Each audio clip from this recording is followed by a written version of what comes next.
പേര് ഫാത്തിമ അലി എന്നായിരുന്നില്ല. ആയിഷ ബീവിയുടെ പേര് ആയിഷ മുഹമ്മദ് എന്നായിരുന്നില്ല. പഠിക്ക് ചരിത്രം. വാപ്പാടെ പേരല്ലാതെ വേറെ ആരുടെയും പേര് ചേർക്കാൻ പാടില്ല. കാരണം നിന്നെ കെട്ടിയയക്കുക എപ്പോ വേണമെങ്കിലും നിന്നെ തേച്ചിട്ട് പൊക്കളയും. അല്ലാഹു കാത്തിരക്ഷിക്കുമാറാകട്ടെ. ആമീൻ പറ. നിന്റെ ഭർത്താവിന് നിന്നെ എപ്പോ വേണമെങ്കിലും ഉപേക്ഷിച്ചൂടെ? നീ ആധാർ തിരുത്തുവപ്പോ? ഞാൻ ചോദിക്കുന്ന എന്റെ പ്രിയപ്പെട്ട പെങ്ങളെ, നിങ്ങൾ ആലോചിക്കുക. നമ്മുടെ ജീവിതം എന്ന് പറഞ്ഞ ഭാര്യ മരിച്ചുപോയി,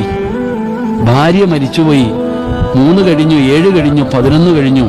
കൂട്ടുകാരൻ വന്നിട്ട് ചോദിക്കുന്നു, അളിയ നല്ല ഒരു പെണ്ണുണ്ട്, ആലോചിക്കട്ടെ. അപ്പം ഭർത്താവ് പറയുക, 40 കഴിയട്ടെ അളിയ, നാട്ടുകാരെന്തെങ്കിലും പറയുമെന്ന്. എടാ, ഇന്നത്തെ ഭാര്യയും ഭർത്താവും തമ്മിലുള്ള സ്നേഹത്തിന്റെ കഥ പറയുകയാ. ഭർത്താവ് പറയുക, ഭാര്യ മരിച്ചിട്ട് 40 ആയില്ല, 40 കഴിയാതെ കെട്ടിയാൽ നാട്ടുകാരെന്തെങ്കിലും പറയും. അതുകൊണ്ട് നീ വെയിറ്റ് ചെയ്യ്, നമുക്ക് നോക്കാം, 40 കഴിയട്ടെ.